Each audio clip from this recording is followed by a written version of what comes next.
Hello YouTube! Last episode I said we would need to wait a little bit more until I got a competent device to play the Elder Scrolls Blades on to cover the main story of the game. However, after seeing last video, my friend David lent me his phone for a day, and now I'm finally able to cover it after some, well, actually a lot more grinding. So, thanks to David, I can finally tell you the story of the Elder Scrolls Blades, and I have to warn you that after the intro, there will of course be spoilers, so if you want to play this game for yourself and don't be spoiled, well, just don't watch this video, okay? Okay, let's go.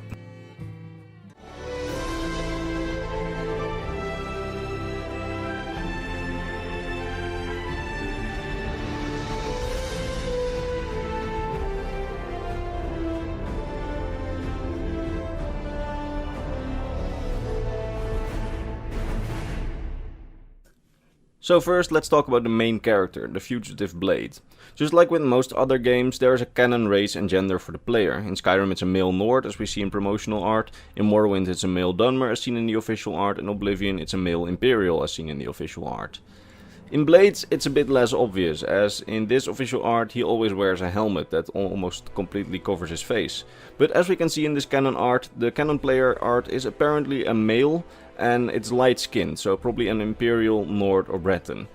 Due to the skin tone I would say Imperial, but that could be a lighting effect, so I don't quite know about the race yet.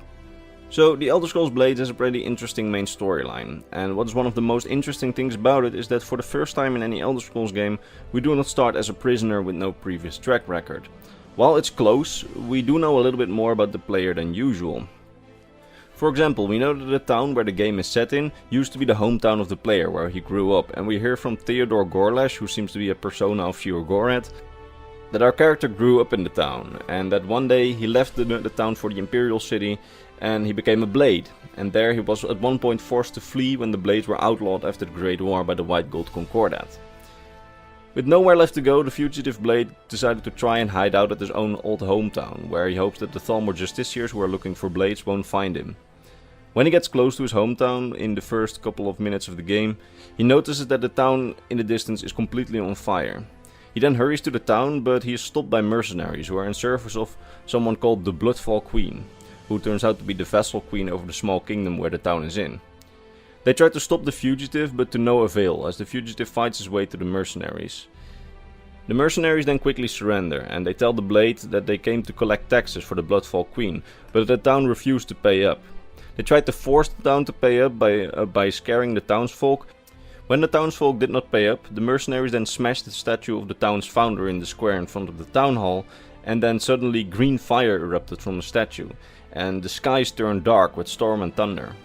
The green flames spread around the town and set the entire town on fire, including even the walls. We later also learned that during this time the leader of the town, the mayor, died when he cowardly tried to hide himself in the town hall basement. The town hall then completely collapsed on his head, leaving the town leaderless. When the Blade enters the town, he encounters one of the few survivors, Junius the Elder, a man who has lived his whole life in the town and has become one of the town's elders at one point. Junius recognizes the former Blade who had known as a kid and tells him that the people in town suspected that he was dead actually. Junius then tells you what happened to the town with the green fire, and he asks the player for help. The Blade has to go and save the people of the town, some of whom were hiding for the mercenaries, and some who've gotten themselves in trouble, and others who were captured by the mercenaries in revenge for not paying up. The player then goes to the abandoned castle in which some townsfolk are said to have fled into. It turns out that after they fled to the castle got completely overrun by goblins. They fight themselves through the goblin horde and save some villagers, among whom they also find Lond, the town blacksmith, who was held captive by the goblins. When they return to the town, the Blade starts to help rebuild the town by constructing a new town hall for the villagers to shelter in until more houses are built. The old blacksmith, Lond, then tells the player that their old mentor, Henrik Sevenswords, is still alive and that he is hiding out in the old arena north of the town. After rescuing more townsfolk and rebuilding the old smithy, he meets back up with his former mentor, Henrik. Henrik is glad to see that the Blade survived the onslaught of the war, and the two of them spar shortly. The Blade then gets back to town and continues to help the town until the greatest troubles are over. While rescuing some more citizens who are held captive by bandits, he also rescues Sashi, the town's Khajiit lore master. After returning her and the rest of the citizens to the town, the Blades hear some villagers found a tunnel under the rubble of the old founder statue. The blade then goes to Sashi and asks about the tunnels, as she is the lore master and might know what's up with the tunnels. But she had no idea that there even were tunnels under the statue. Sashi then asks the player to explore the tunnels, which are likely Aelite in origin, to see if there's any clue down there as to why the statue exploded into green fire. As the blade explores the ruins, all they found was an empty and apparently recently opened ancient Aelite sarcophagus.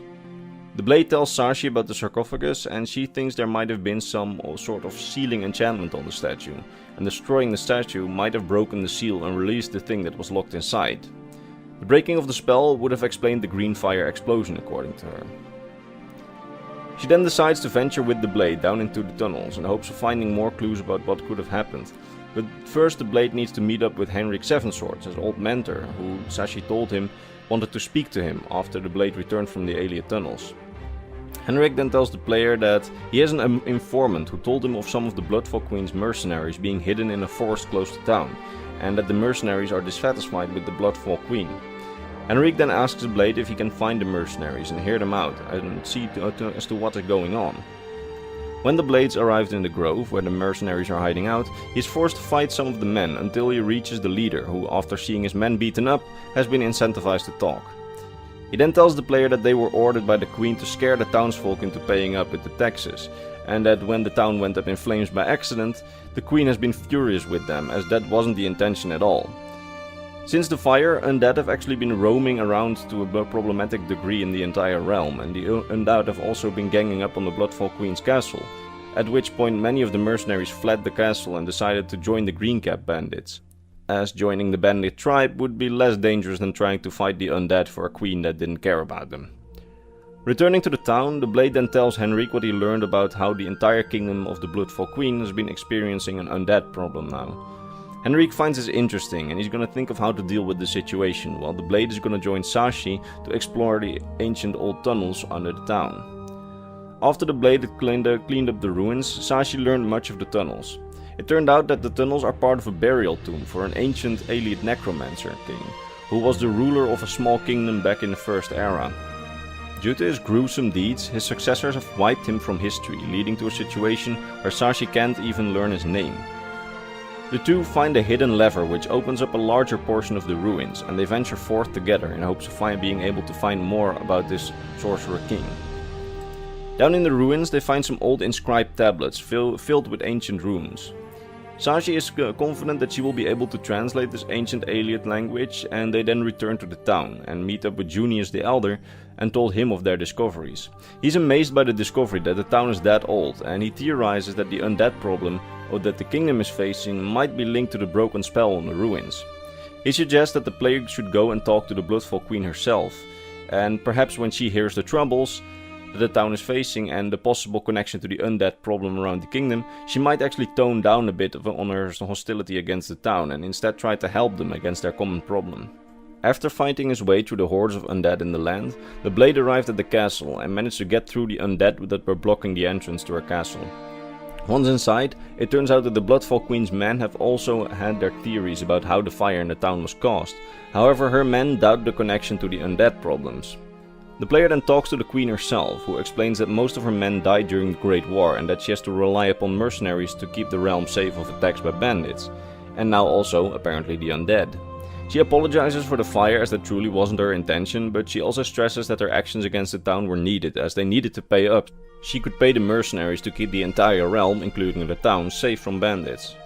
She then discusses the problem with the player and mentions that in the founder statue's rubble, they actually found an ancient looking scroll and some enchanted stones, which don't seem too useful at first sight, but they might be connected.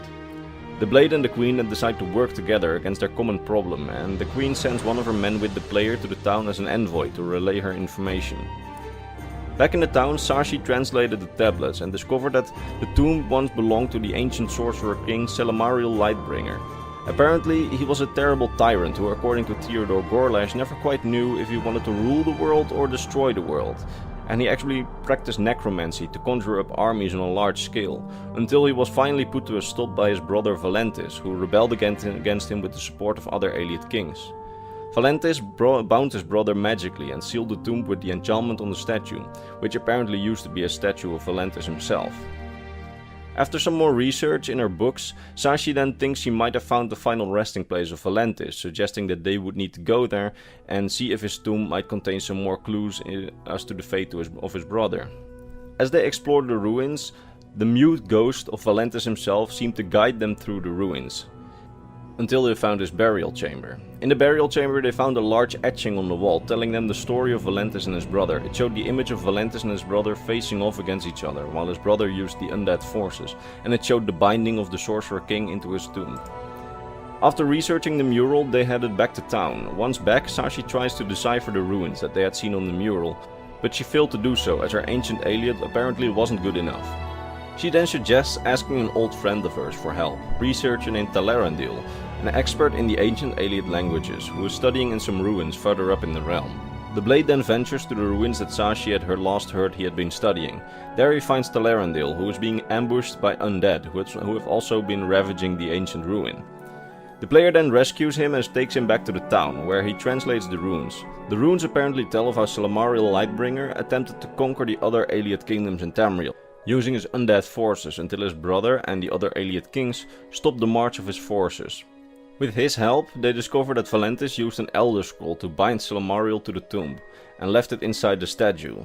This means that the scroll that the Bloodfall Queen's men found was an Elder Scroll, and that they might indeed need it to once again bind the Sorcerer King. The Blade decides to go to the Queen and ask for the scroll, but he finds her castle being besieged by undead and necromancers, who are also there to get the scroll to make sure that the Sorcerer King can't actually be bound again and can be allowed to return. But when the Blade arrives, the Queen tells him that the scroll has been stolen already by someone, so the Queen cannot help him. The Blade then returns to the town and tells Sashi about the stolen scroll. She assumes that the Sorcerer King took the scroll, or one of his loyal subjects. Considering the scroll was stolen pretty recently, Sashi assumes the scroll and its thief cannot be too far away, so they start asking around town to see if anyone knows of any places where it could be. After asking around town, they came up with 4 possible locations where the scroll might be now, and Sashi sends the Blade out to explore the areas to see if they can find the scroll. After exploring all locations, they actually did not find anything. Sashi then recommends that the Blade goes and questions a traveling Dunmer merchant in town, who usually has a pretty good knowledge of what's going on around the realm. He tells them that there's a lot of undead activity around the place called Dracursed Keep in these past few days. The Blade then travels there, and deep within these ruins, he finds an Aliad Lich who has stolen the Elder Scroll. The Blade then defeats the Lich and takes the scroll back to Sashi. They're then at a loss. They have an Elder Scroll but have no idea what to do. Sashi then says that she has a suggestion. She once met someone while traveling who knew so much of the Elder Scrolls and how to use them that he might be able to help